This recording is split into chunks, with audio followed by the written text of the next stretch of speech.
Hey Maria. Hey, John. Heyo. Hi everybody. Happy Friday night. So this week has been a little crazy. But we managed to get like everything but single life out. Yep. And next week should hopefully be back on track. Let me say hi to everybody, all 19 of you in the room right now. Be Mine says quick. 27, but let's see who knows? Maybe we're not getting accurate numbers. To the loyal 19. Oh, 39. It just jumped up 20. All right. Seraphim, hello. Maria W., who's on panel, so that doesn't really even count. But hi. What do you Patty mean? S., I count. Harvey, Ruth Ann, Mel B., Ellie, Barbie A, Barbie B, Ellie Q, Ellie V. So many just different names. Where are we at? J Freak? Oh, that's someone new. J Freak, Sheila A, Sheila Q, Sheila V, Stacy A. See, they're all filing in. That's what's up. Ruth Ann C? Ruth Ann Q? Ruth Ann P? Seraphim, like double L. And so this episode was a fun one. Sorry it took me so long to watch it. Me too. I didn't watch it till this morning. And I didn't watch it until like 15 minutes ago.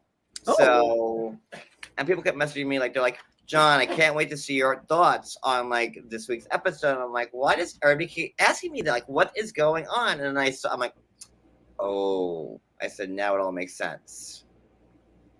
But we'll get there. We'll get there. Let's see. Yikes. Yikes. Bikes. I mean, wait, there's my banner up. So if you guys want to join, do that. Yes. From a computer. From a computer. Not through a phone. If you want to subscribe, do that. If you want to like the video, have at it. And blah, blah, blah. Yes, Cody? Oh, okay, you're good. So I think our intro might be ready. Ooh. Joyous. Hold on, let me get there. We also accept dislikes. So likes or dislikes. Also, whatever feels right for you. Teeny, tiny shots. You give your. Oh, that's not it. Oh, that's not it. I mean, trick or treats. I got you. No. Teeny, tiny shots. No, that's not it. Sorry. I count myself with that one.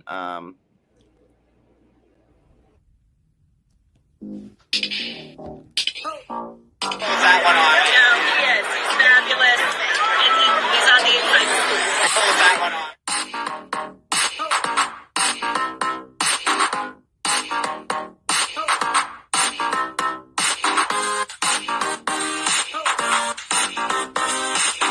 And he's on the inside.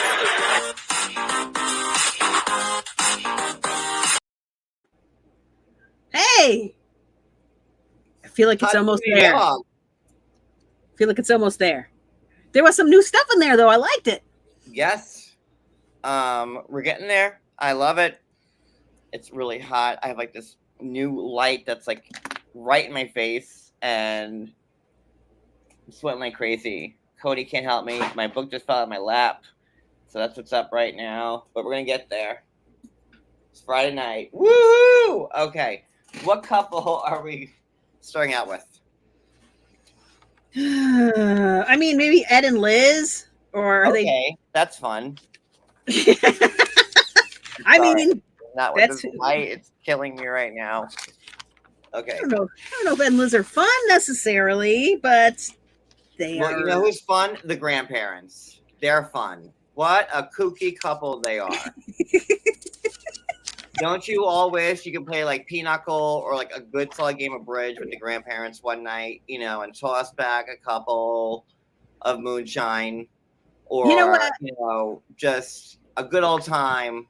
I love but listen, my grandparents raised me, so I loved how close she is with them. And I love the grandparents. They're at that way where they can just say whatever they want to say, and it is. That's true. And you know what? Liz was raised by her grandparents as well, so we understand why, she's as close as she is.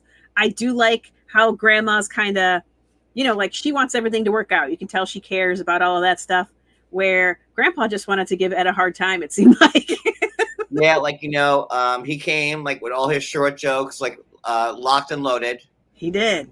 He's like, I'm gonna get them all out today on this day of filming, and he delivered. Yep. And Ed took it like a champ, really. He did.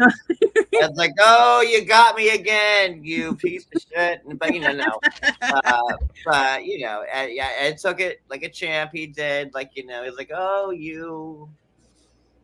So and so. You old so and so, you. So.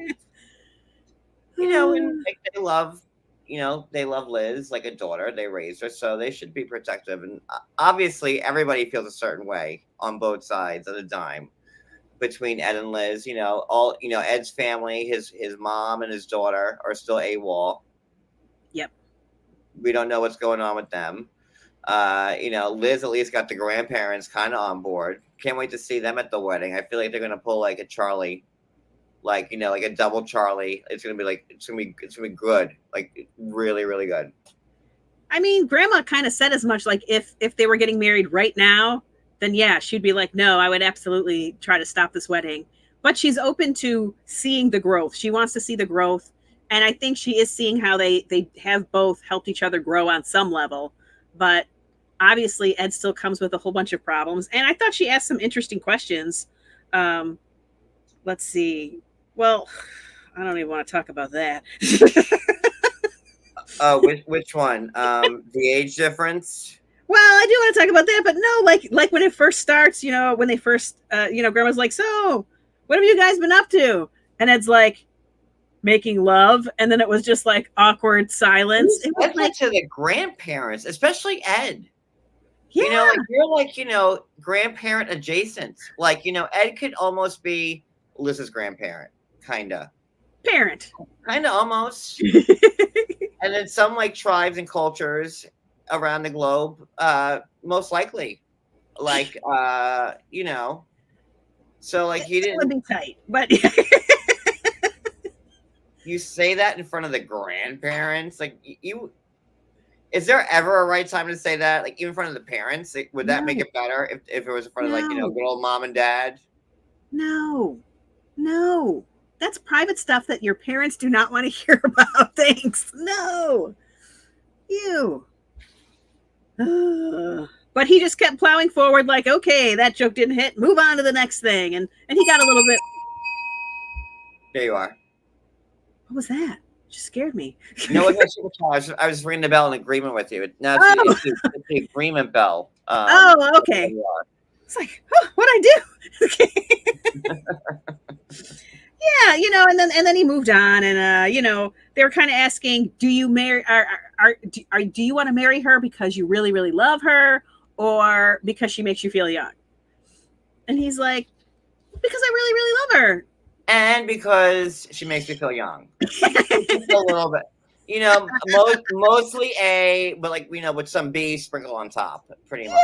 Just there's a little bit of B in there, which I don't want to lie to you and say like she doesn't make me feel young because she does. So, but it's because I love her, and because she makes me feel like young. Yeah, and I think he also said, how old is Liz? What? 29.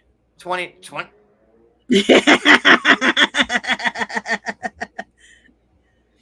29. Yep. That's how old she is. So,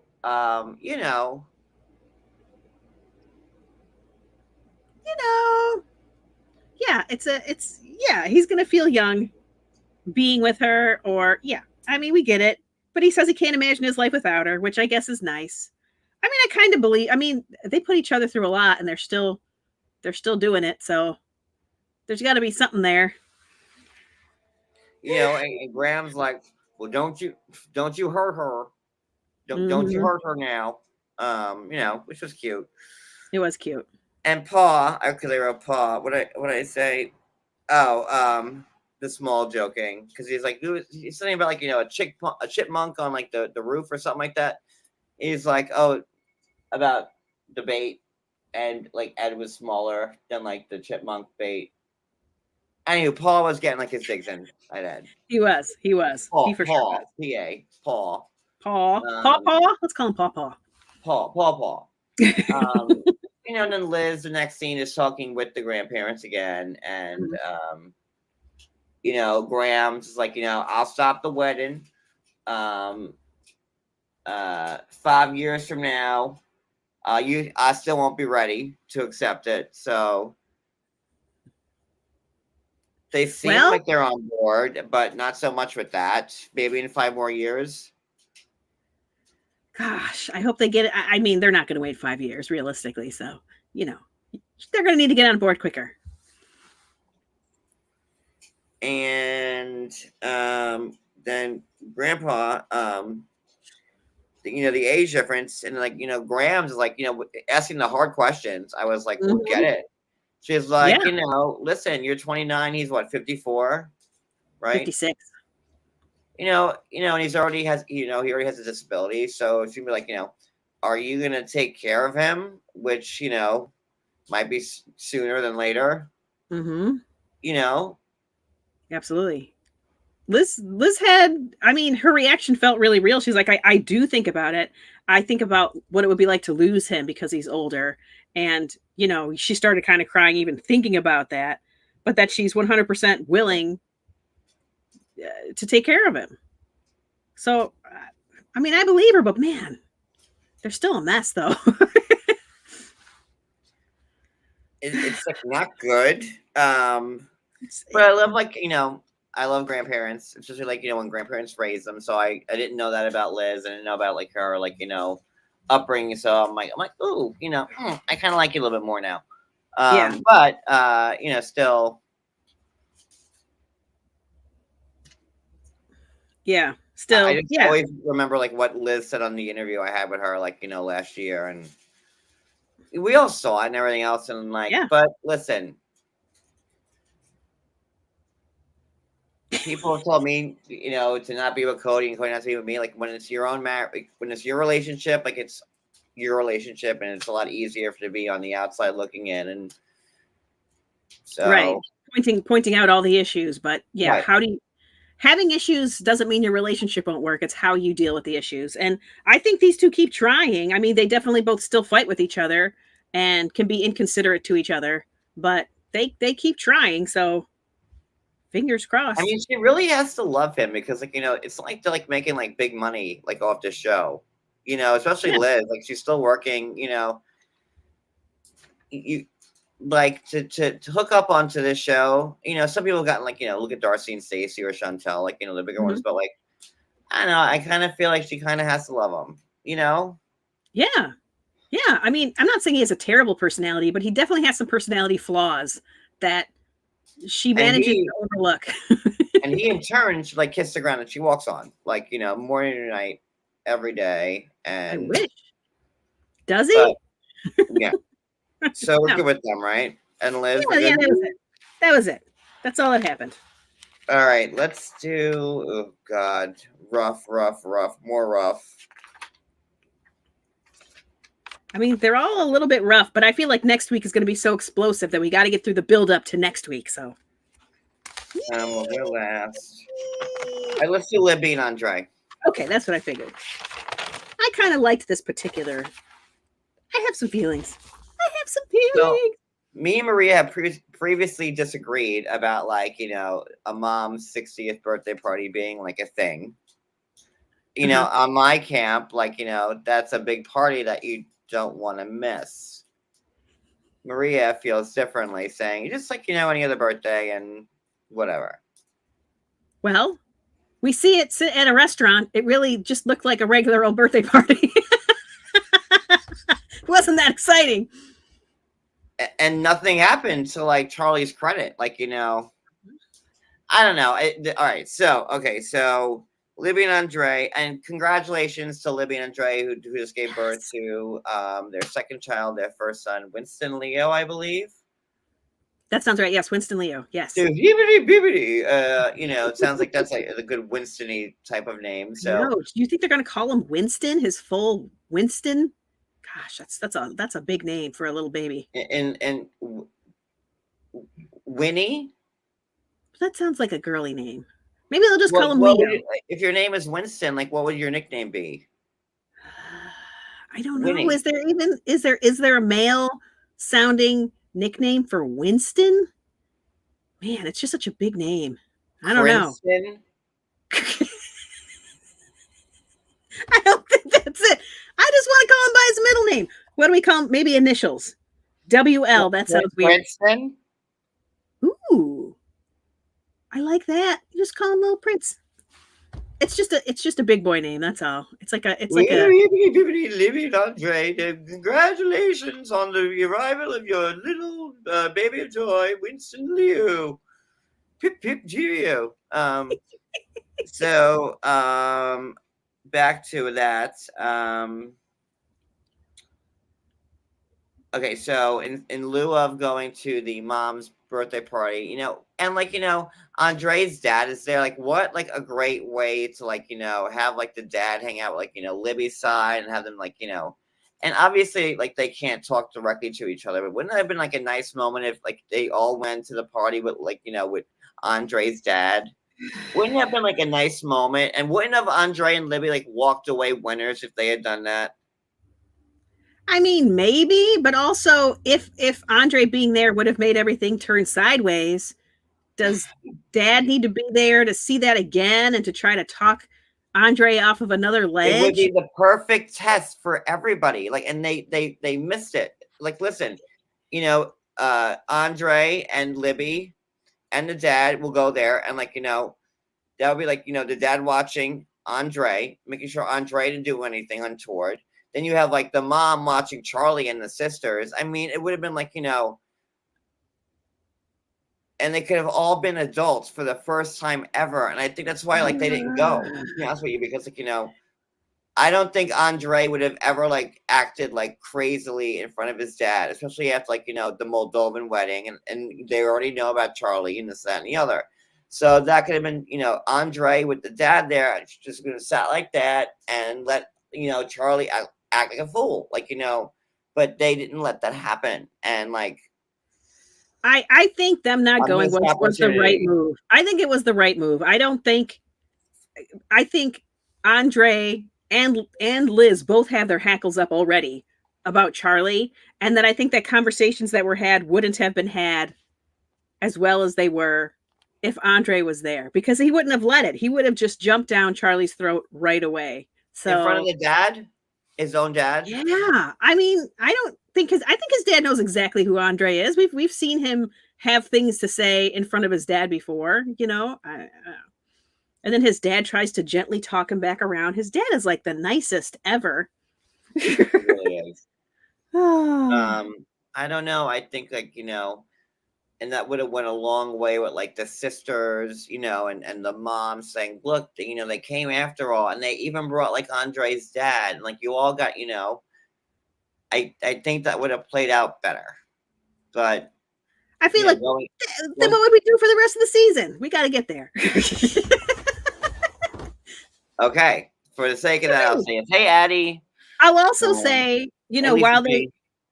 while they were at the Manatee Center, like, Andrei and his dad and Libby did talk about it. And the dad said, friends cannot be made by forcing people. So, forcing everybody to get together is not going to magically make this problem go away. Well, this is family, though, still, at the end of the day. And, like, they're tight, It's not, like, so loose as, friends. It's family. And, like, I can understand, like, them not wanting to be, around Charlie. I get it. Like, Charlie ruined everything. But I thought they could have walked away. And, like, if Charlie ever, like, went out of line again, they could have used this as, like, see, I told you, we came, he did this, and now we're out forever. With the dad, like, they could say, we even brought Andrei's dad here because we put our faith in you. They could have drugged that out. You know what I'm saying? Like, and really guilted the fuck out of them. But, like, Just so many missed opportunities. I'm sorry, like, I just I don't know. For me, I liked it because to me, like I know everybody says that Andrei, like they talked about it today, that Andrei is keeping Libby away from the family and he's controlling everything she does. But to me, I heard Libby doing the talking a lot, really this whole season more than normal, where she's got Andrei's back and he's got her back. They've got each other's backs. And I mean, she's the one that's getting all these nasty text messages from Charlie where he's saying all kinds of mean stuff about her husband. And I don't think everybody else is getting those messages that she's getting. I Oh wouldn't want no, to be your around him. brother's saying mean things to you about your husband? Like, I can't believe she must be the first person it's ever happened to. This poor, poor girl. Oh my God. If my brother was sending me those messages, I'd be pretty not want to see him. I'd be wanting to scream at him too. No So wonder why she's doing Christian horror movies. Like, oh my God, I can't. Jesus did not hear me pray enough harder last night. I wouldn't be excited about seeing my brother if he constantly for months sent me nasty messages about my husband and without ever taking any accountability himself. I would not be here for it. I look hot tonight. Oh, thank you. Thank you, Tiki Kiki. I don't know why. Yeah, thanks for the ego boost, Tiki. Cool. How are you? You look great too. Jeez. Okay, so let's see. So then they get to, like, was it PF Chang's? Where were they for dinner? I feel like they did show us the menus, like a nice placement of, hey, I feel like it was at PF Chang's for some reason. So we're just gonna go with PF Chang's. So they're at PF Chang's. They're in the patio of PF Chang's. And the mom, so like the two sisters, Jen and like the other one who looks like she eats through her face. Becky? Jen and Becky are there with their husbands. And well, the mom, only one of them brought a husband. Becky brought a husband. Good old Patty, the rainbows for Christians and not the gays. Like, I just want to thank y'all for being here, was it Jen and Becky, those two, and putting your past aside to celebrate your mama's birthday. Like, the shade she was giving to like Libby and Andrei when she knew they weren't coming, to build up Charlie because she knew that Charlie was coming.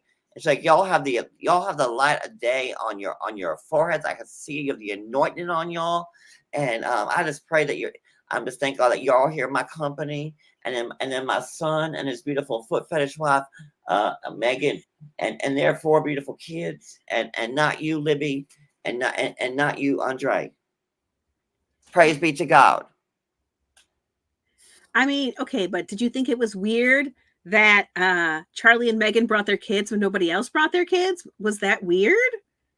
And then they had kind of an adult conversation. I mean, they kept it at an appropriate volume, but I don't know. I thought it was weird to have the kids there when nobody else did.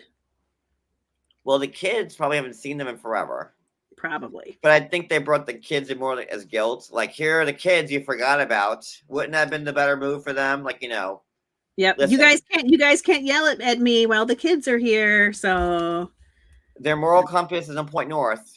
They're making 70K off the foot fetish. So good for them, though.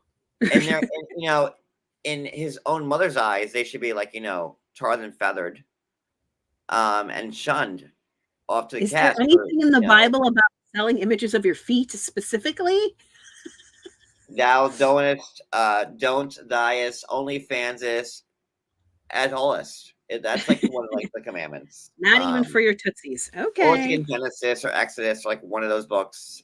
Deuteronomy. Sure. Definitely Leviticus. Esther. I don't know. Psalms, probably. There's like what Psalms? There's a nice song about it. Don't take pictures of your feet.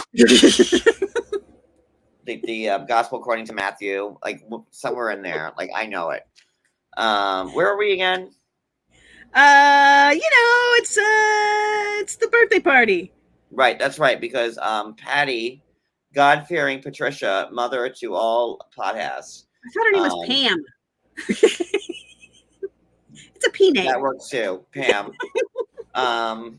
Pam, Patricia. It's like all the same name, kind of. Hi, everybody. Not really, but okay, let's go with it.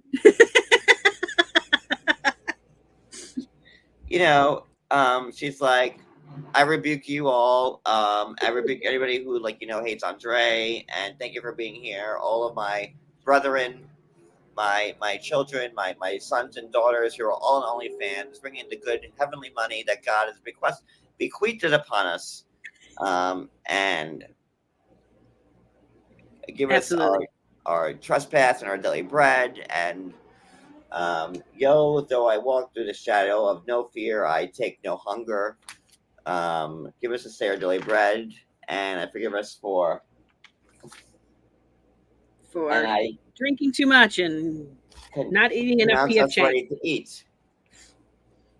Yes, perfect.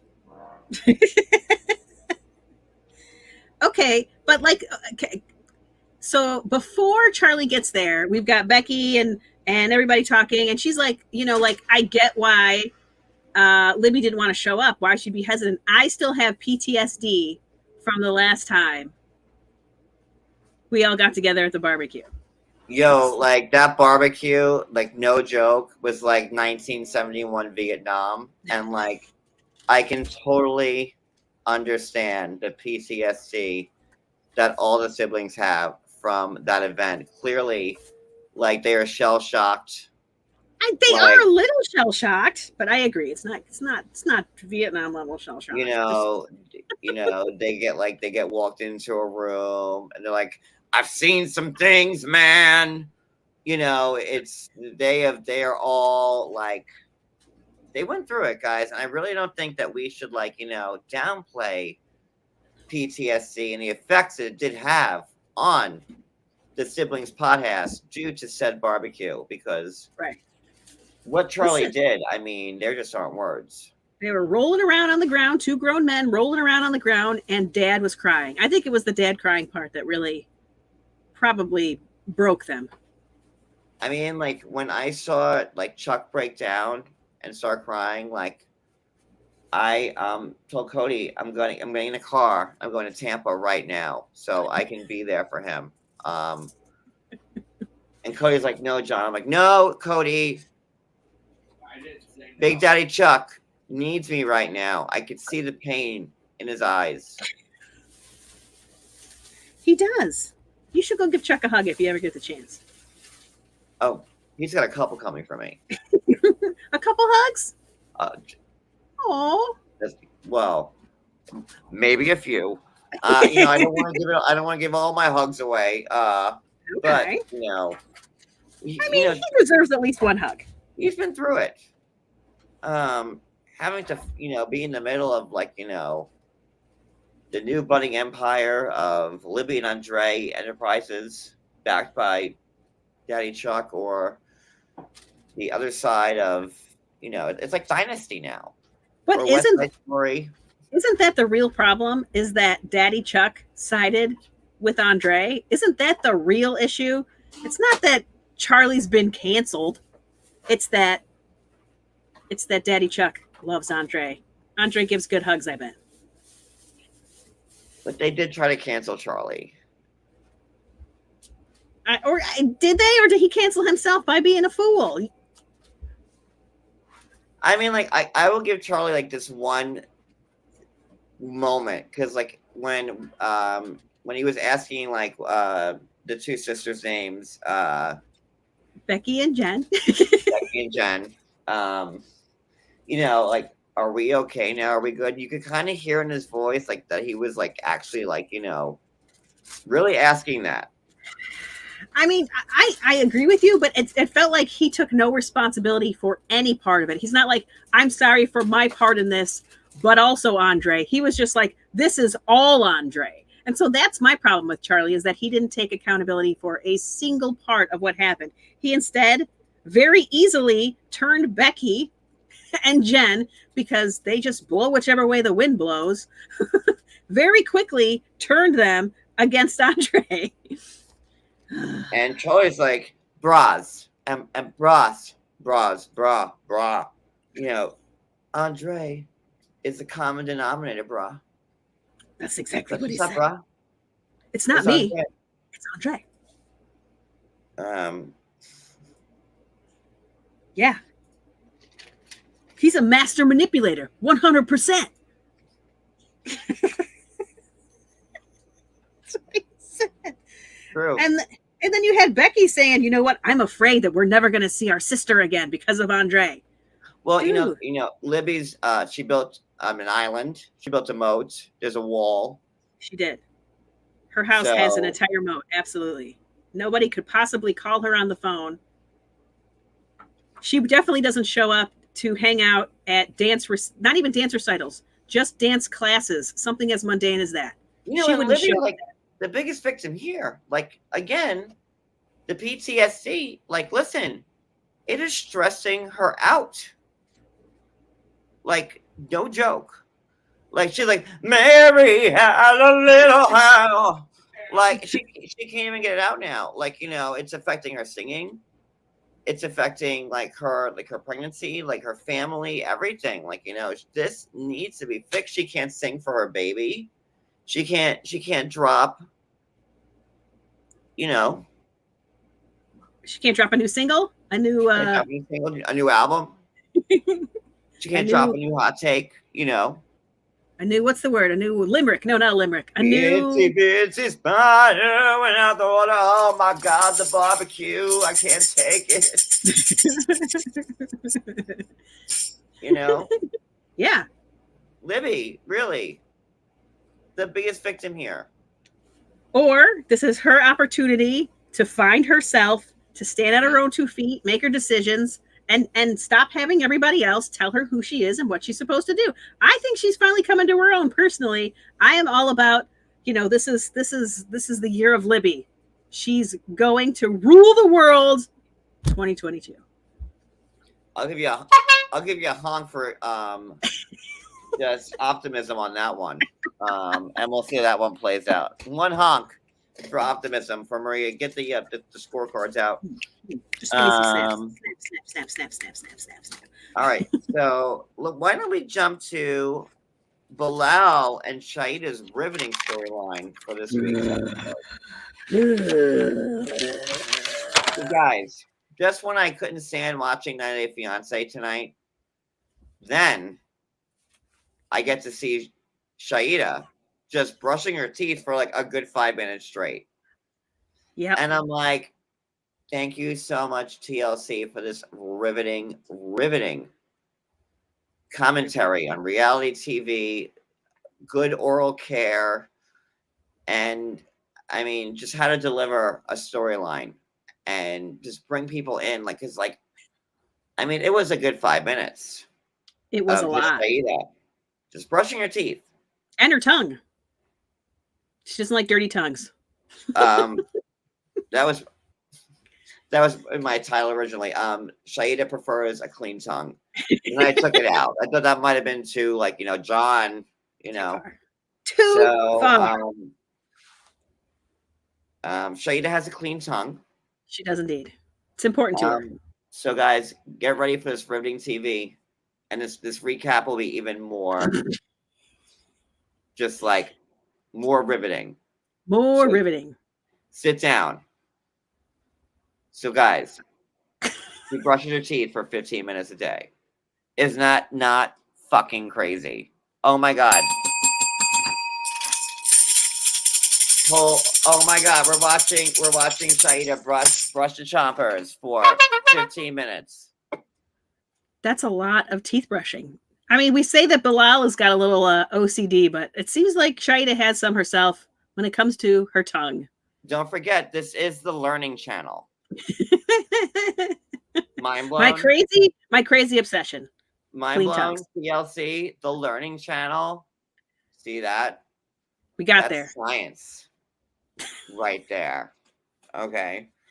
Well done. Do you want to move on to the video call with her friend who has a great name? I'm just reading my really shitty notes about this. Okay, so she wants to see a fertility specialist. Yes.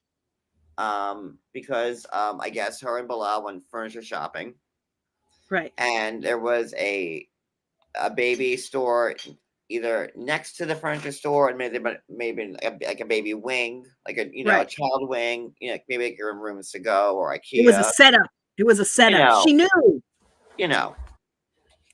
So and then Bilal was like, no, no, no, no, no, I can't. It's too soon. We got to get to know each other first. Whoa, whoa, whoa. Why are we talking about babies already? Hey, yo, way, yo. Like just brushes like her tongue out.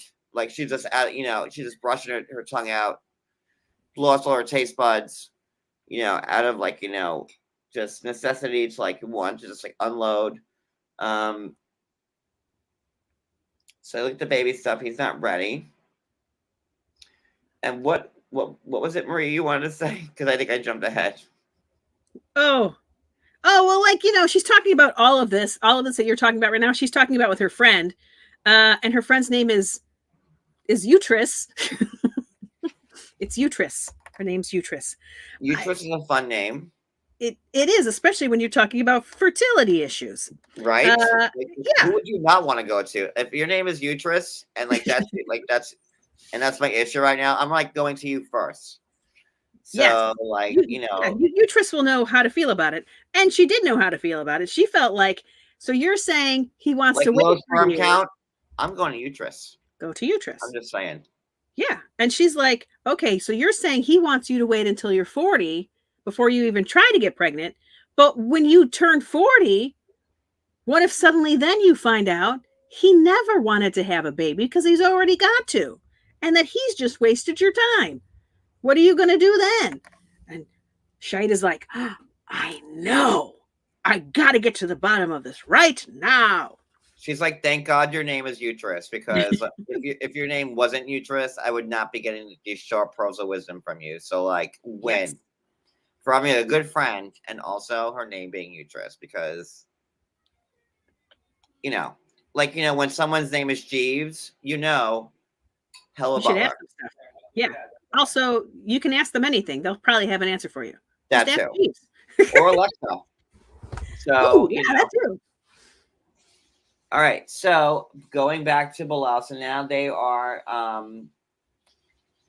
they're at the fertility specialist, and every time Bilal like hears like that there's an issue with Shaida having a baby, like his eyes light up like the Grinch. Did you see it? Like, yeah, like the Grinch face he got, like in like from like ear to ear.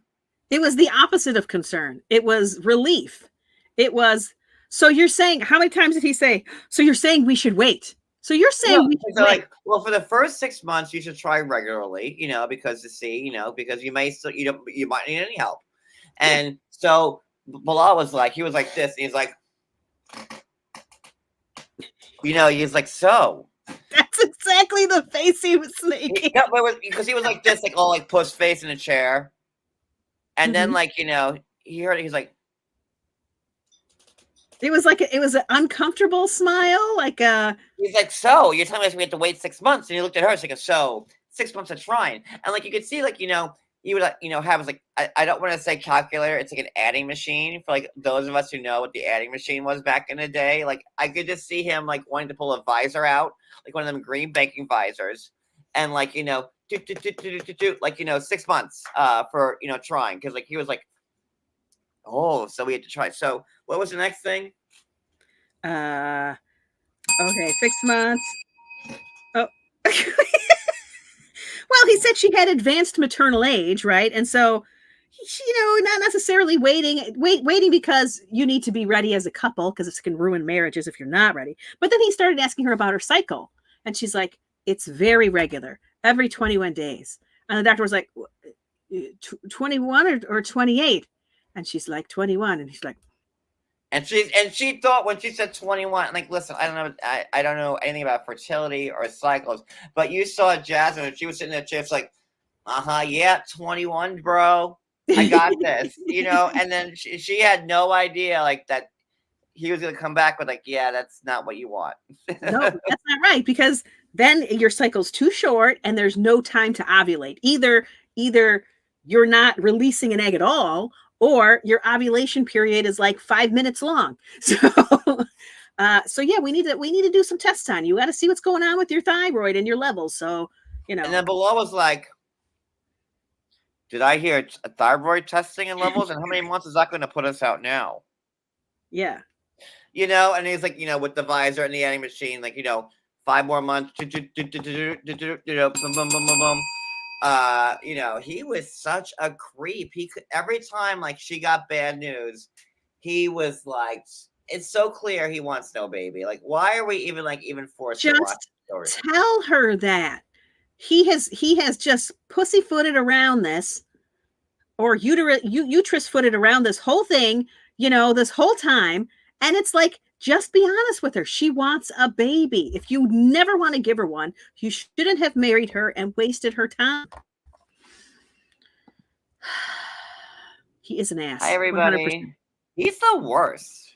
Like, I can't stand him. And you know, they were like Memphis and Hamza's replacement. So like that's why, you know, we get the riveting, you know, toothbrush storylines and like the same thing that we saw on like, you know, the same thing we saw on 90 Day Fiancé. Their whole storyline's gonna be like the baby thing again. Like, you know, then they'll probably won't be on next week. Then we'll see him for 5 minutes the next week after. Like, you know, that's how it's gonna play out. Like, you know, just wait for like nothing riveting. Yeah, all you get is what kind of way is Bilal trying to gaslight her this week? That's all you're getting. And how is she handling it? You know, she handled this one by saying we have to deal with it. Let's not run away from it. But she can say that all day. He's still going to find a way to make it her fault if he runs away, right? He's going to flip the script any way she can. Why are you even asking for this stuff? What are we even doing here? Look, I showed up, so obviously I'm willing, but also 3 years. What are we doing here? So he's gonna find by the end. He's like, you know, saying to her, like, you know, so we should wait like forever, right? You know, he's like the worst. You know, he knew she wanted a baby. I don't know. Maybe she's pregnant right now, and like, you know, the pie's on our face. But like, I don't think she is. Yuck. I just don't think so. Just yuck. All right. So which hell do you want to go through next? Because both of these were like really not. How about Kimberly Usman? Because I feel like. Addie. Thank you, Addie. Oh wait, let me do it like. So Addie said, her clock is banging like this. He is freaking out because he may have to deal with a third child. Love you. We love you too, Addie. And her biological clock is ticking like this. And at this rate, she ain't never getting fucking married. There you go. That was Marissa Tomei. Very nicely done. I also do weddings and bar mitzvahs, by the way. So thank you, Addie. Yes. Where do we want to go next? Let's do I want to do Kim and I would do Kim and Usman next. Oh Lord. I mean, okay. I wrote slightly more notes on these than everybody else because they just said so much dumb stuff. I know. I zoomed out. Okay, go ahead. Okay, go ahead. Oh, okay. So we're starting off with it's Usman's birthday. He's going to have a party. Kim is going to be there as well as his friends, and Kim needs to behave herself. And this is kind of another one of his many tests. Best behavior. Yes, she's got to be on her best behavior. And this is just another one of the tests that he is putting before her before he takes her to meet the family to get the blessings. We meet some of his friends with such names as Biza King, Beeswax, and of course KB or KB3 Effect. The honeybees were all there, and Beeswax came.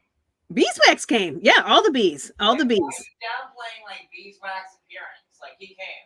Yeah, Beeswax came, Biza King, and KB3. So many bees. There were so many bees there. It was a whole hive of bees. It was lovely. I was there.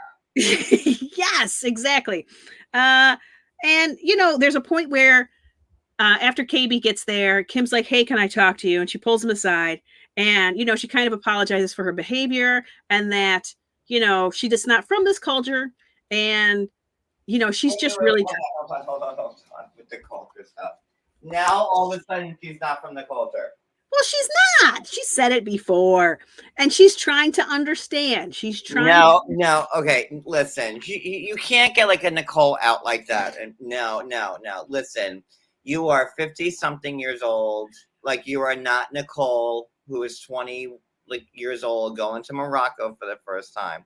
I refuse to believe that you can't play he's not from my culture card. Nope, nope, nope, nope, no. Nope. She knows how she acted. She knows what she did. Nope, nope, nope, nope. She does know how she acted. She does know what she did. I agree with you. I'm just telling you what she's saying. This is what she said. And, it's interesting because then KB, when he's talking to the camera, right? I did not like what he said. He said, jealousy is like breakfast to females. A female must be jealous. Why? First, listen, I don't like being called a female. That's not nice. It's dehumanizing. Why can't you say women are jealous? Just say that. Why you got to say female? It's yucky. But also, I feel like if she wasn't jealous, they'd be just as mad. It would be like, why aren't you jealous? How do I know you love me? You don't seem to care what I'm doing. It's like, come on. Are you mad that she's jealous? Because you said that she must be jealous. Is that a requirement? She's not a female until she's jealous? I don't like this. What I want to know is what was Kim's thoughts on like the whole polygamy thing? Like, she keeps saying, well, he didn't say this, he didn't say that. Now this has changed, now that's changed. I want to know exactly what Usman said to Kim. I'm sure he said, oh, yes, baby, yes, baby, yes, baby. Whatever she asked. We will figure it out. Oh, yes, baby. We will figure it out. That's what he said. I want it to be in a different country. But now she doesn't want Usman marrying, what if the second wife is a hot girl from Connecticut or Alabama. Like Kim's not going to have that. So I don't blame so many her. Parameters. That's what he feels too, right? He feels like there's so many parameters. So, I mean, do we want to get to the list of questions she had? For whom and for which part? Because there's a lot. Well, first, before we even get to that, we meet his lady friend, Allie, right? And right. Kim immediately tries to cozy up to Allie, and she's just a music PR friend, and is like, kind of grilling her a little bit. But you can see they have an instant, friendliness between them, which was nice. There wasn't. I would not say that was their instant friendliness because when she first saw her sit down, she didn't know who she was and if Usman banged her. And then the second she jumped across to the other side, she's like, "So I've never heard about you, and are you really just a friend or what?" Because she didn't know if it was like another Zara type of situation. Absolutely. So I would not say there was just an instant friend connection there. I would kind of disagree with you on that one, just a skosh. I mean, it was pretty quick that the friend was kind of. They ingratiated each other quickly as soon as she realized, okay, this is not competition because I'm quite jealous of her youth. I tried, Kim's like, I'm confident, but I am a little jealous of at least her youth, but whatever. But I also liked that Allie said that Usman can have any woman in Nigeria because he's a celebrity. We don't view him as a celebrity here, but apparently in Nigeria, he's something, and he's choosing Kim. Hey, and if I saw about his what? Cody was making some quality points about Usman's car. Oh, I didn't see his car. Okay, never mind. He's like, no, never mind. Oh, okay. But now I will pay attention when I watch again if we see his car again. But if she saw Usman walking down the street with Kim, she would think something was fishy. So, yep. Fishy. I wonder what would she be thinking? Who's the fishy one? Is Kim the fishy one? Is Usman the fishy one? Who's fishy when she sees that? Oh, well, Kim would be the fishy one, right? I guess she'd be the fishy one because they don't look at Usman like, look, motherfucker, you got one. You on the hook. But they feel like he can have anybody. So why is he walking around with this old lady? So, I don't know. Who's the fishy? He probably walks around as a trophy, like look at everybody, I am the king of Nigeria. I have gotten this woman to send all this money. Now here she is, wanting to be my first wife, and let me fuck whoever I want. I don't know. I don't know. Yeah. But can't you see it? Can't you see him thinking like that just a little bit? Yes, I can. I just wonder from the other side of it, walking down the streets of Nigeria, who would feel like who was using who? How would you view it in that context? I don't know. I think Kim would view it as Usman using her, and I think everybody in Nigeria watching them walk down the street would look at it as her being an idiot. Maybe. Okay. So then let's see. We move on past that. They're heading out to dinner. They're quite tired because apparently he gave the birthday yammy yammy. Finally. Is that before or after she wanted to take her tatas out because it was hot? When was that? That was, I think she was talking about taking those out after the yammy yammy. So. Because she was hungover. Yes.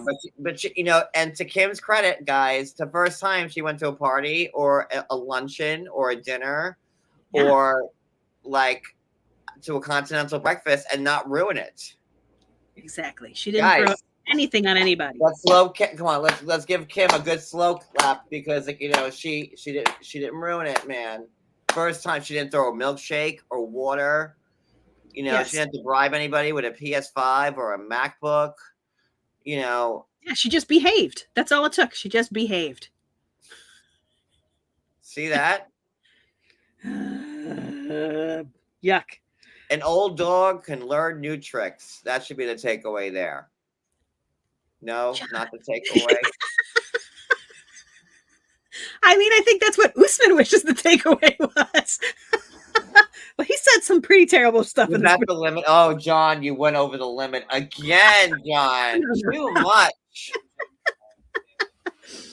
I think it's hopeful that an old dog can learn new tricks, right? Absolutely. Listen, now, you know what? Tomorrow, I might train Hope to maybe shit on a toilet. Because you could because she's old. You definitely could teach cats that.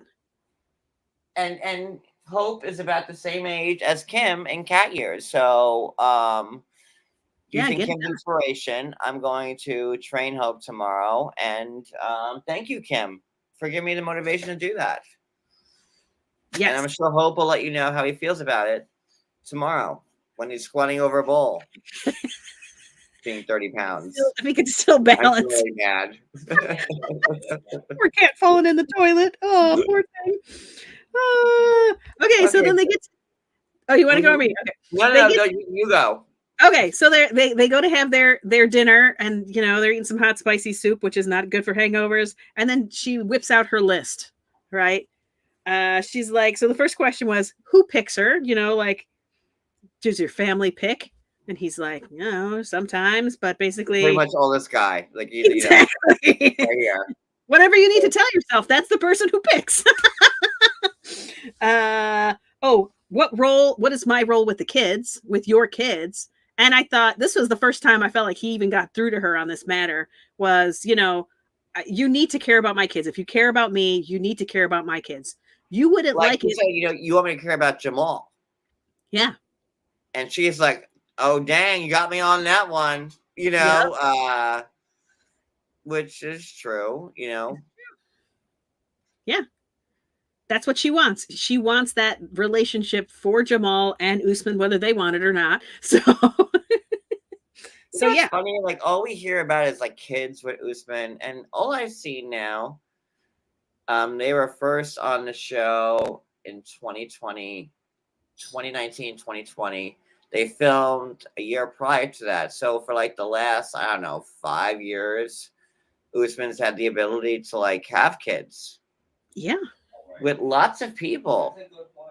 Lots of people. He says as much. He says as much in this episode. He has the opportunities, but he says no. He chooses Kim. That's what he says. The one that can't have kids, just like Lisa couldn't. But also having kids is important to him. Both things are important for some reason.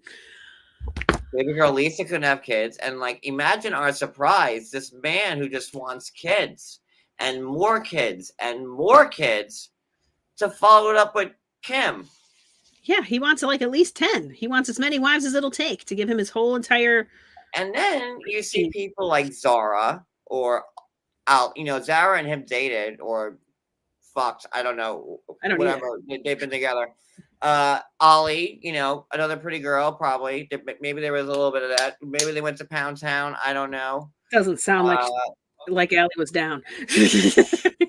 I'm just saying, like, but he could have had all these kids. Mm-hmm. But still 0.00 kids because he keeps trying to marry old ladies. Is barren a too rough of a word to use? I mean, they've had kids themselves, so it's more like they've dried up. I think I would take barren over dried up. It's like the same thing. Well, barren's like you never had a clutch of eggs. Not like your clutch of eggs is now expired. Like now barren? Like I don't know the right way to say it. Newly barren. I don't know. Maybe. I mean, she might have an egg to tote in there somewhere, but probably not. Who knows? She doesn't have her clutch. Her clutch of eggs is expired. That's all I'm saying. They're expired. They're expired. They're no good. They've passed. They've passed their expiration date. It's time to take them out of the fridge.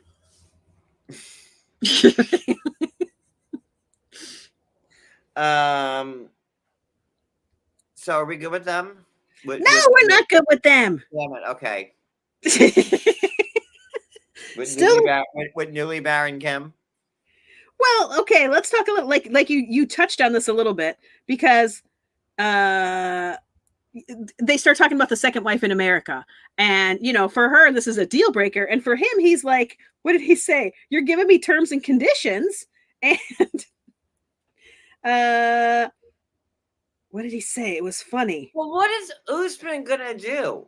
Like, he said, why should he be deprived? Why should he be deprived of good, egg-laden women in America? Why should he be deprived? 2 moms in America, like maybe like one in like France, maybe one in Capri.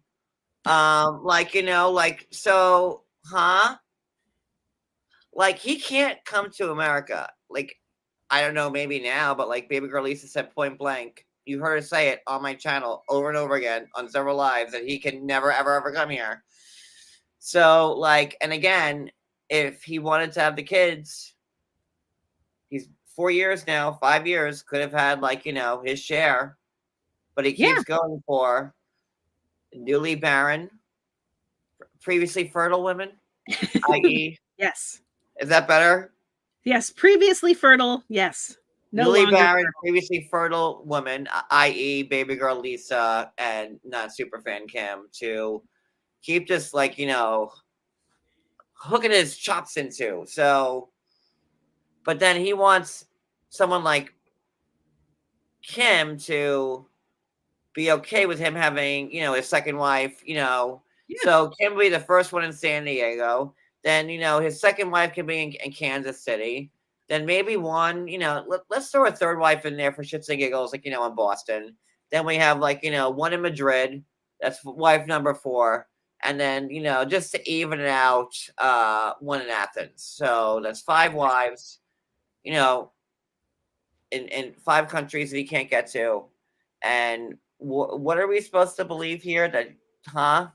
Yeah. Right. I feel like she let it slip out of her mouth a little bit. Like, you can't even go to these places. I feel like she even said that. So why are we even talking about this? And it was like, oh, did she really say that? Or did that mean something else when she just said it? Because it did sound like she said that. Because we all know he can't, So I guess Kim thought like, okay, I'll be the first wife. I'll live in San Diego, thinking he was going to like knock up like a couple of like, people in Lagos. Yeah. So she never had to see them or worry about the kids or take care of them or be on the hook or whatever. Because, Kim's of a certain age too. Does she want to be like, sister wife to like a newborn? Like, she doesn't want to have to do anything, but now she's come to terms with the idea that she must love these kids because they are his kids. But I can't feel bad for her. I can't feel bad for her either because, like, if she knew what she was like signing herself up to, like, she should have. No, I agree. She should have, right? And we hear her going off about this whole thing about, that he's not doing her a favor. And it's like, how did she say it? Oh, it says, because you love me, you're not doing me a favor. And he's like, well, I love you at your age and you love me at my age. Like, which which one of us is doing who the favor, basically.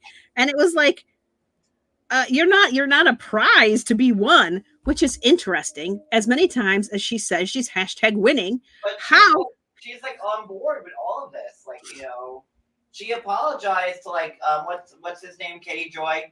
No, Katie Katie Boys. She apologized to him, like, you know, that's not who I am. She's trying to be like the bigger woman. And yeah, so Perfect wants to know why he can't come to the States. I think it's generally difficult if you're from Nigeria to begin with, but I think he had previously tried to come on like a military visa, which you can't just randomly apply for. So I think that kind of threw some flags up. Plus, he's going around marrying older American women, which throws up more flags. Right? Like that's not gonna, that's not gonna be like, oh, listen, look, it's a Nigerian scammer who married somebody like in their 60s. Now, listen, he shot lower in her 50s now. Second marriage to an American woman. Like that, you think they're gonna look at him and be like, yes, this is a man who just wants to be with a wife. Like, come on, man. No, yeah, he's coming off very scammy to immigration. It's sure we're supposed to sit and believe it, but yes, this is true. It's a love story, and guys, Kim and Usman are going through it right now, so let's support them as best we can. Because, you know, there's only so much that poor Kim could take. Right. He doesn't understand all the sacrifices she's making or has already made to win him as the prize. Because he does 80% according to him, while she only does 20. I don't know where he comes up with these numbers. But like Maria, like, did you see his vanity plates on his Mercedes? It says Soldier Boy. Like, how dare you? Was he driving a Mercedes? Cody, it was a Mercedes, right? Yeah. Uh-huh. Ooh, okay. And the tag says Soldier Boy. Like, so it's his. It's not even a rental. Oh, apparently. I don't know. Sure. I mean, it was a personalized tag. It said Soldier Boy, so you knew he meant business. So are we good with them? Yes, we're good. They're ridiculous. All right. Collectively and individually. And consecutively. So and sporadically. I don't know. Congruently. I like that. There you go. The PS5, the MacBook, the gaudy jewelry, you know. Let's not forget the Soldier Boy placard that he has across his neck because of Kim and her dedication to his craft. Yeah. I mean, she is like a real go-getter. I mean, if he needed a personal assistant, she would be very good at it. Listen, there was, you know, she saw a story on TV about a young brother set that murdered a couple of cops.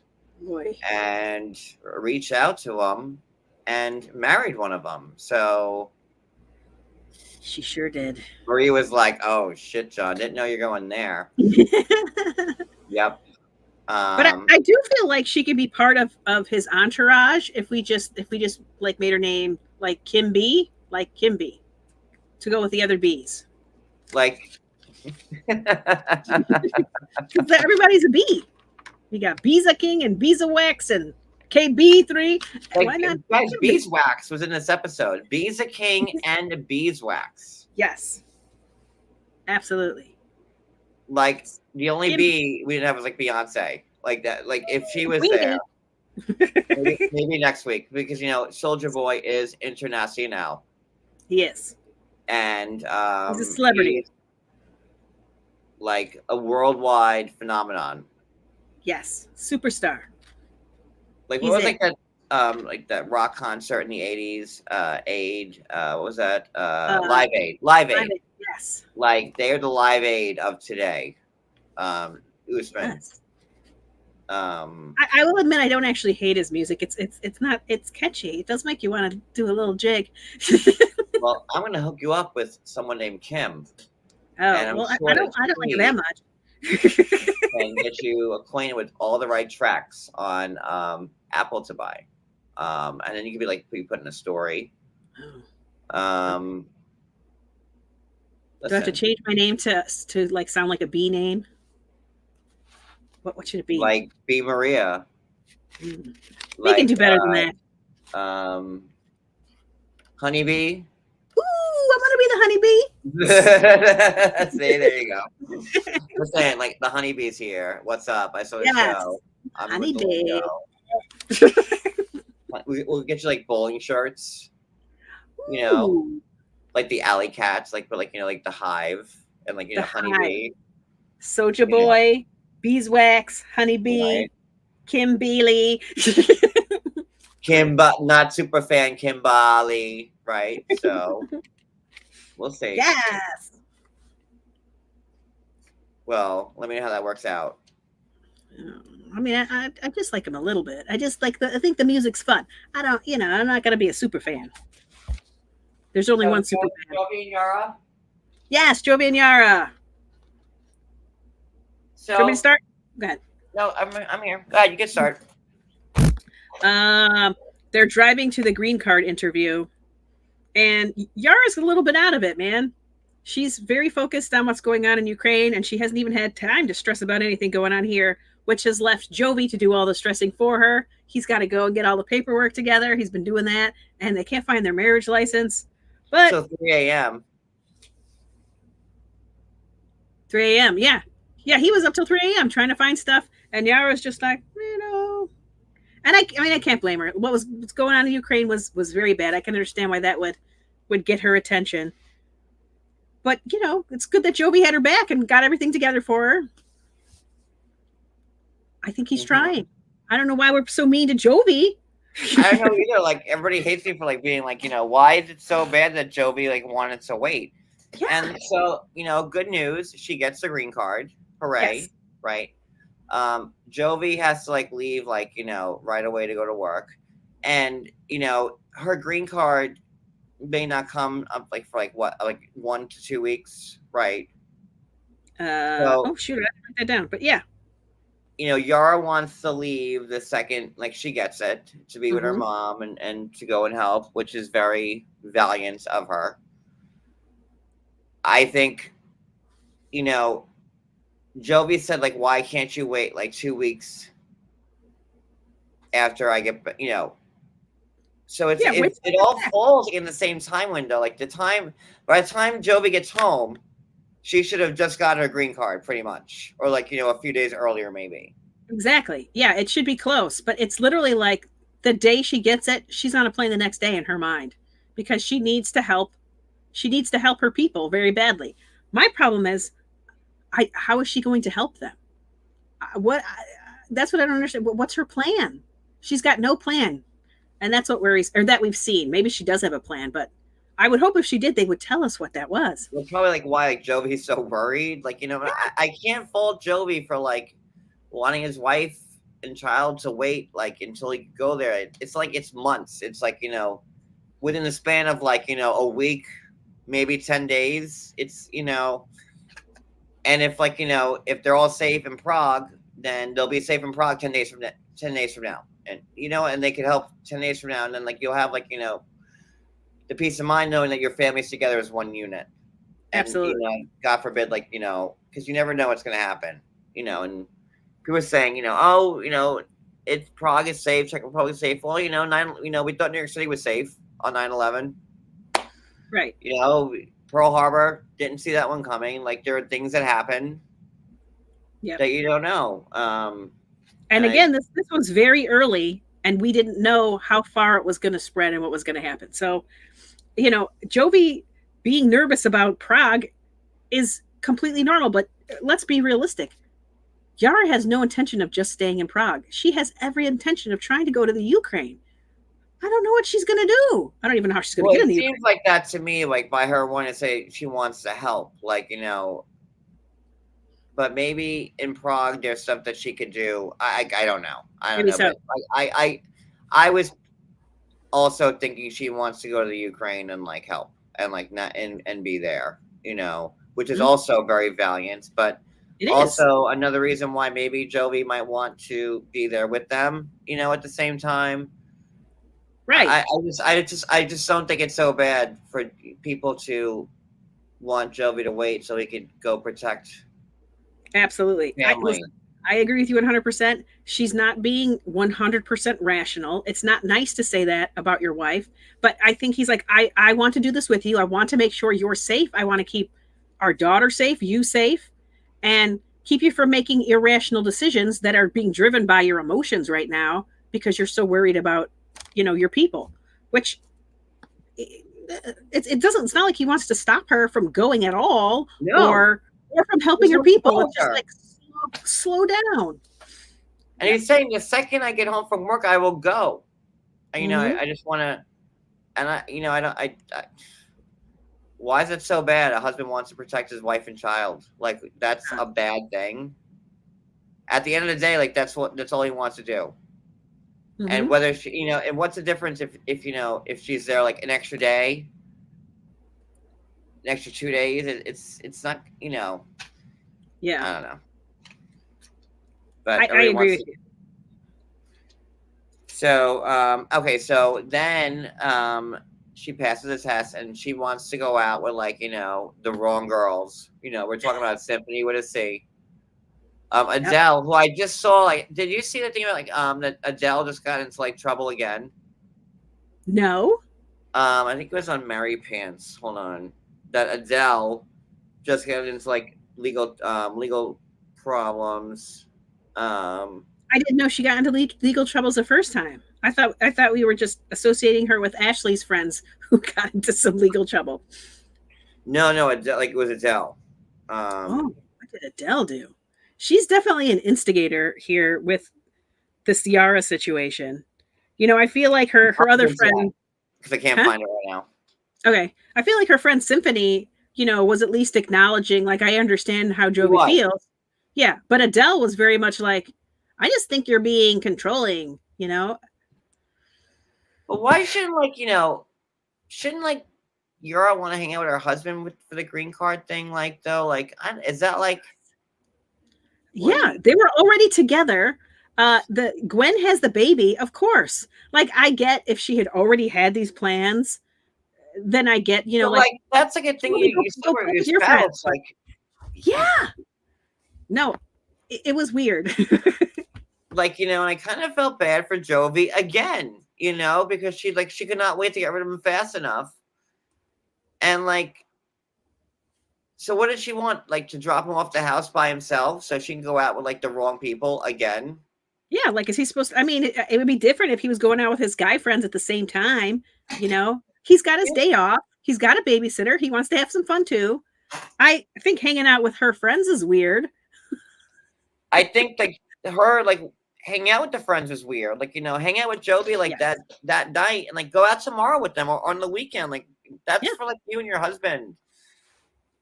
It's like it's celebrating your anniversary like without your husband or your wife. It'd be like weird.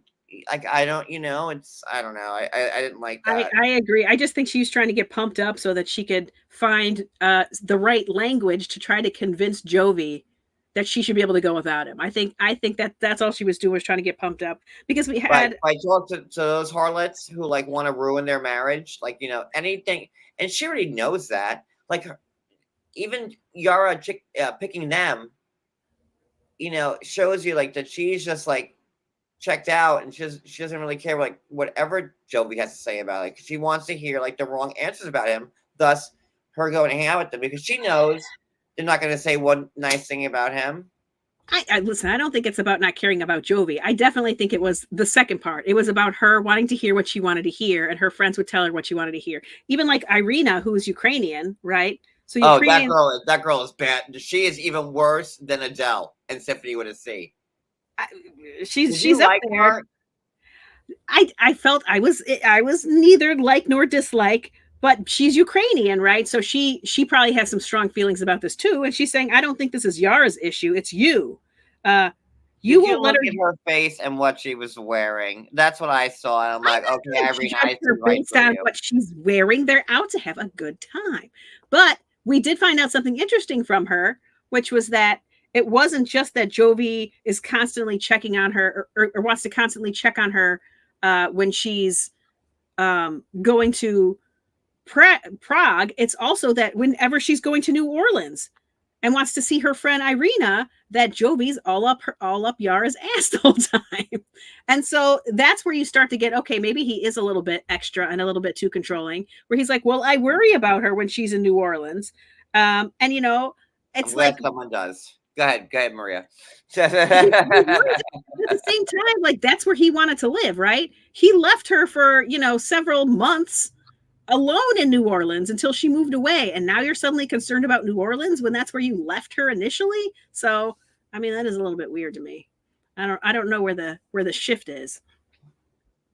All three of those girls, Symphony with a C, Adele, who I think just got like recently like arrested, and Irina, bad, worse, and horrible.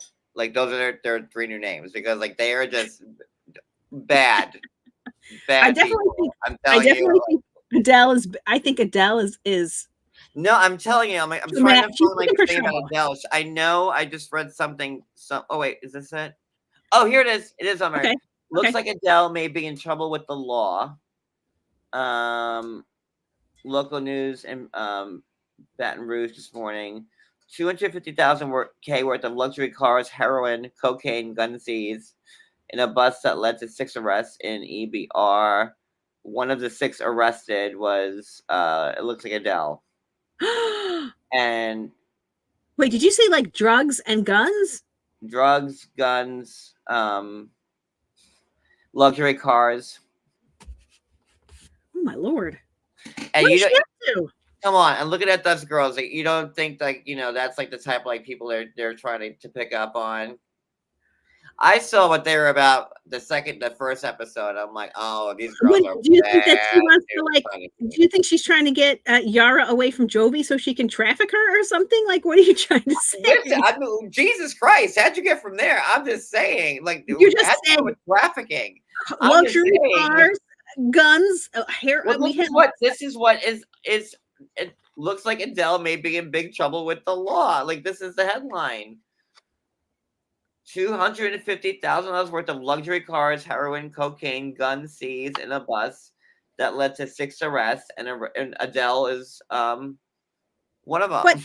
But isn't Adele like the one that also was saying, like, you know, you can get any man you want to take care of you and stuff? So, you know, maybe she just likes to run with a fast crowd and she needs a partner in crime. So Jovi's supposed to be like, oh, yes, Yara, these girls are great for you. Yes, hang out with them some more. Come on.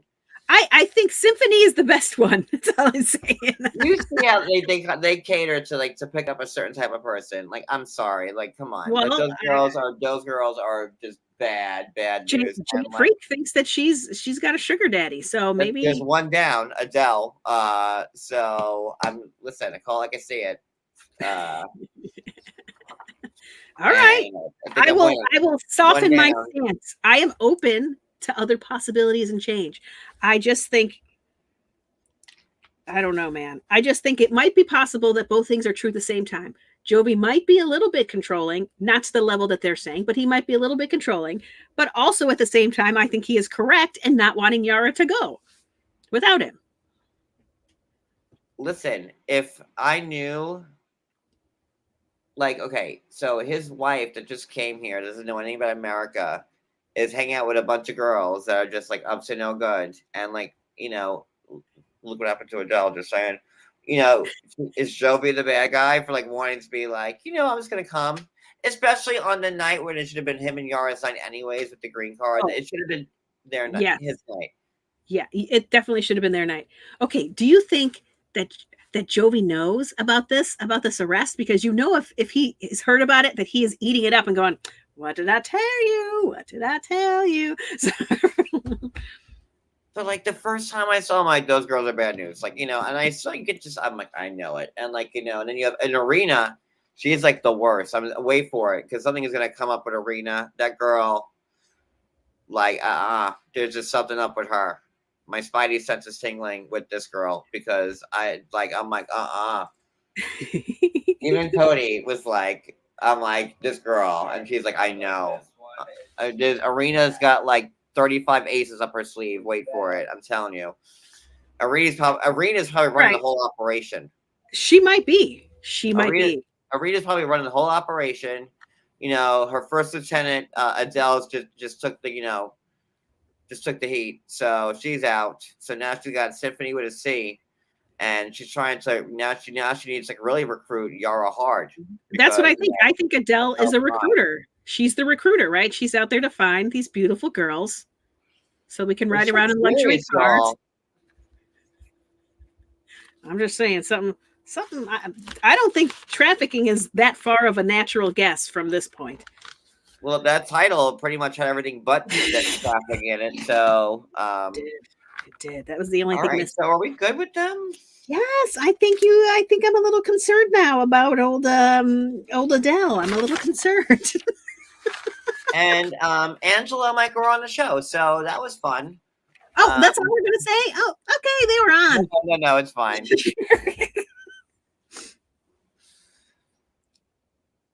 So we can start at the beginning. Michael is in a pool, and he learns how to swim. Yes. Or is taking lessons to get there. Right. The last time he was in a swimming pool, he was 26 and nearly drowned. Yep. That's what happened. Yeah, he's deathly scared of the water. So we have him with his kickboard. We have him blowing bubbles in the water. He's got his floaties on. Yep. He's got his arm poofies on.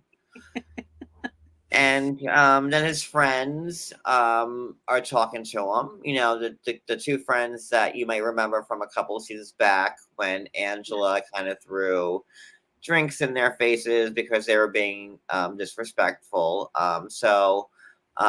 Fast forward 3 years later, it's Michael's same two friends. And spoiler alert, they're being the same disrespectful they were, talking to Michael about, because I guess Michael was afraid to take a dive in the water. Mm-hmm. And they had asked Michael if that's how he dives into Angela's business. Right. And he's like, hey, that's my wife. Don't talk like that. That's my wife. Rude, guys. Rude. You know, and then we saw this scene of Angela, you know, when they were having they're a little phony sexy, and she was like, you know, my clitoris is burning. That was a big yikes. I didn't need to see that. That was a big yikes. Well, we were reintroduced to it. That was a fun one from years back. And his friends, you know, then called Angela, you know, a grandma, you know, and I could just see Angela sitting there being like, you know, I could just see more than her clitoris burning because they're calling her a grandma right now. Michael's just sitting there. It's a grandma. You know. She has a whole bunch of grandkids. She's Mima. And he's just sitting there with, you know, his two buddies that Angela can't stand. And, you know, he goes, I miss her, but we keep fighting. She's very controlling. And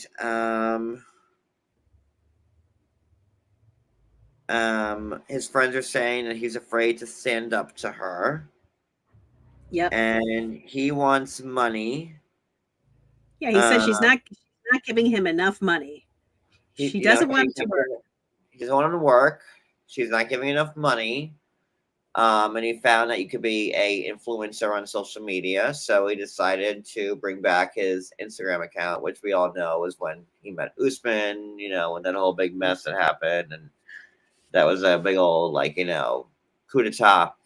So he brings it back, and now Michael, for the last 3 weeks, has been blackmailing Angela for $5,000 American dollars to delete the Instagram account that he put up. Right. But since she won't give it, he's trying to make it himself as an influencer. And, you know, he's hurting her feelings pretty regularly about it, you know, and blackmailing her, which is not nice. Well, so much so that, you know, Angela had to come to Nigeria with Renee and surprise him. So, Yes. and here we are. Here we are. They have arrived with Renee to Nigeria. Get to the hotel. They're very tired. So we start out. She wasn't going to go check on him until tomorrow. But then he sends her another one of those messages about money. She tells him to delete his Instagram again, and he sends her crying and laughing emojis. Well, I like the moment that Angela and Renee shared when they were in the airport. Okay. I don't remember it. Tell it to me. I forgot. Well, they were smoking in the airport bathroom together. That was fun. Oh, okay. I didn't write anything about it. I was Funny, like a "Ah." hashtag breaking the rules, kind of fun. Not fun like, No. cigarette smokes being filtered throughout the whole hot airport type of fun. But that was, never mind. Let's keep going. Let's smoke in the bathroom. Keep talking. Oh yeah. So basically her feelings are getting hurt because he seems to not care about her pain with regards to the Instagram. Right, and they don't know. And Michael, just so we're clear, doesn't know that they're coming. Right. He doesn't know that not only that she's coming, but that she's already there. Mhm. And, she's like, you better be awake because you don't know what's about to happen. Correct. And you're gonna wake up to be the surprise of your life, and yeah. So they get in a taxi, an Uber, and they go to Michael's house. Let's not forget, like, this is like, they just landed. Mm-hmm. They were in the hotel. They were going ready to bed. They tossed a couple back. Sure. Absolutely. And like I think production did Angela like a little crazy dirty with this. Absolutely. But just keep in mind, and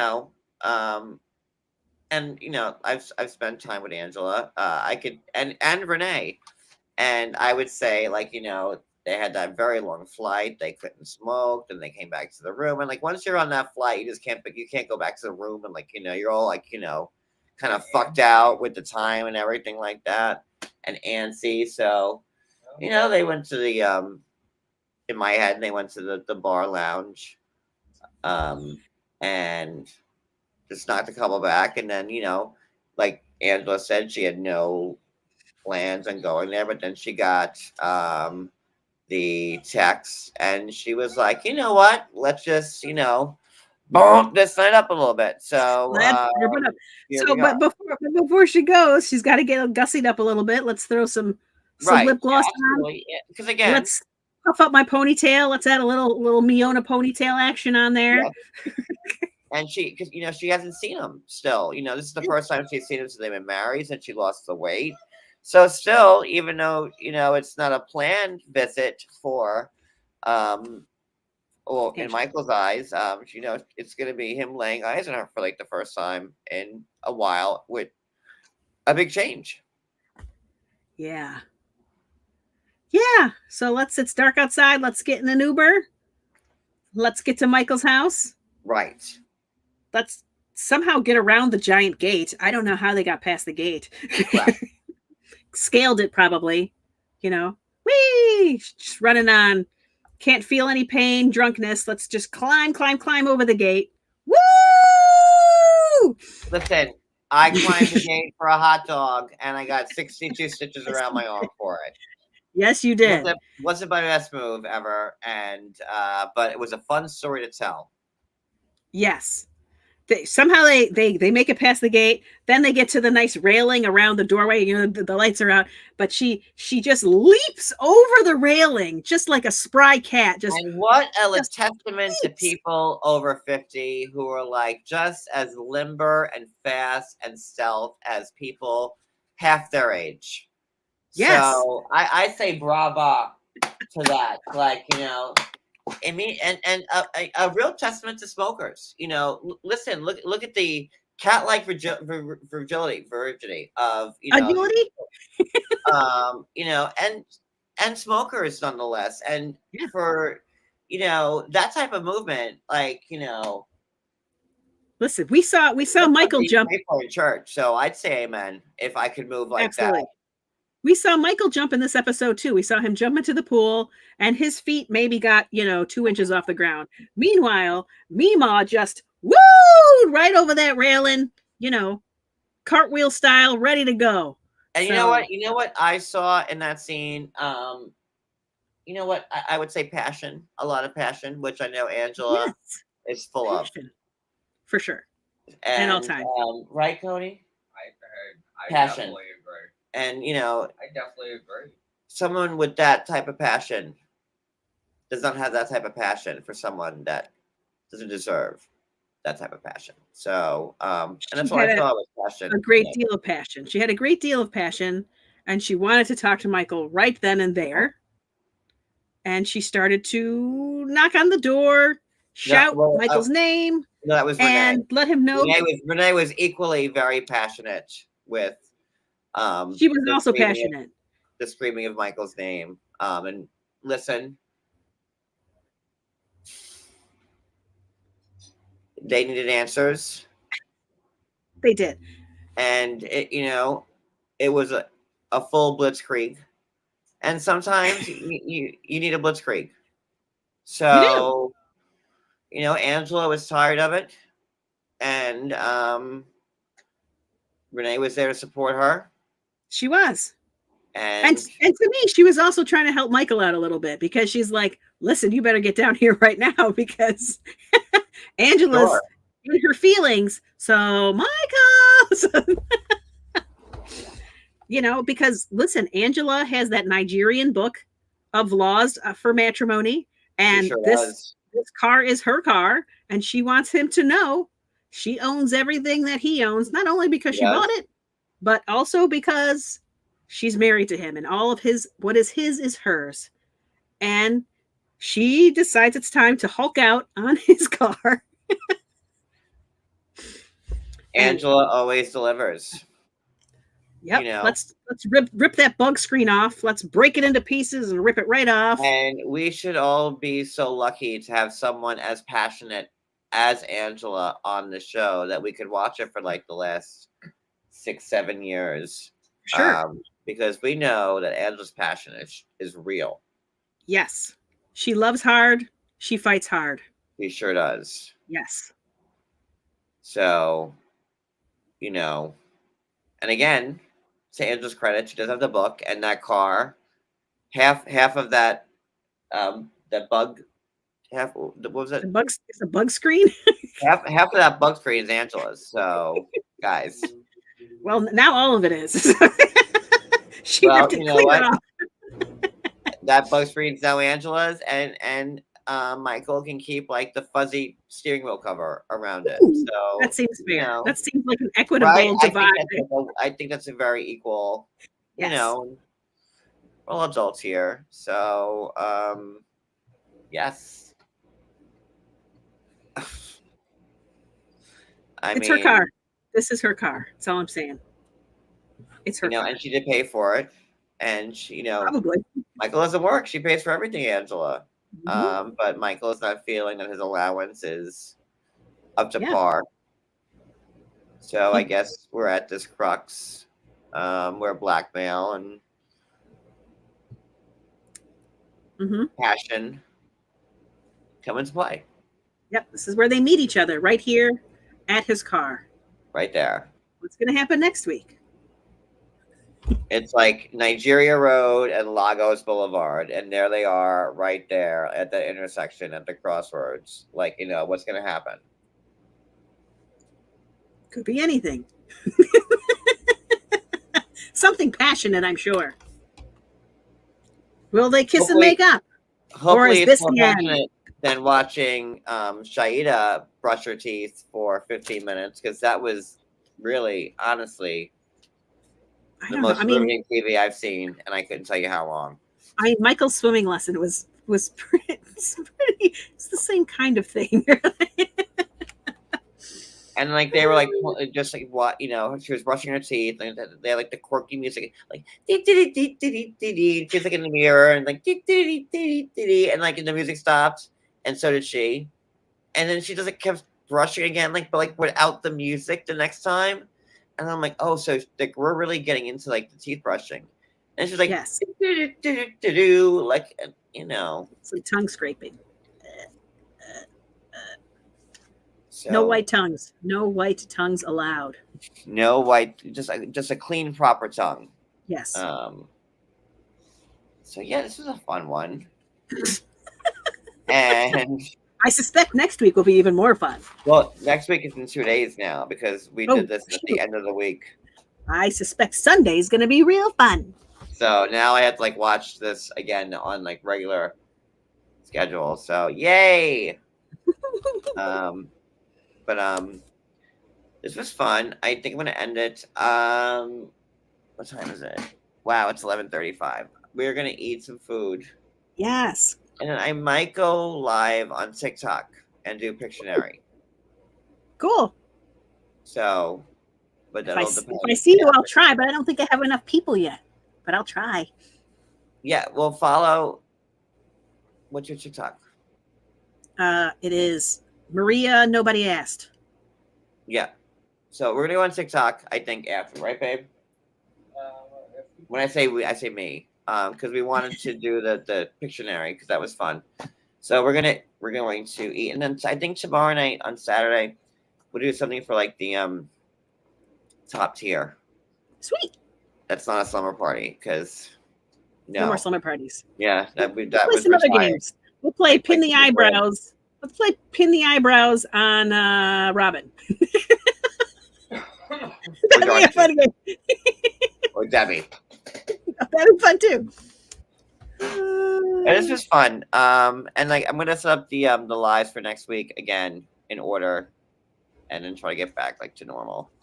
Yes. Every time I plan ahead, it just bites me in the ass. So, but we'll see what happens. We're gonna try it again. We're gonna roll the dice. Yeah. I think you did great. I think all things considered, with all the stresses you had this week, the fact that you put out almost the entire catalog that was planned, thumbs up. Good job. The entire catalog, almost. See, almost. You just missed one. It's fine. We'll catch up triple on that one. All right, guys. Have a good night. I'll see you on TikTok later, hopefully. But pretty much, I'll tag it on my story on IG. All right, bye, everybody. Okay. Bye.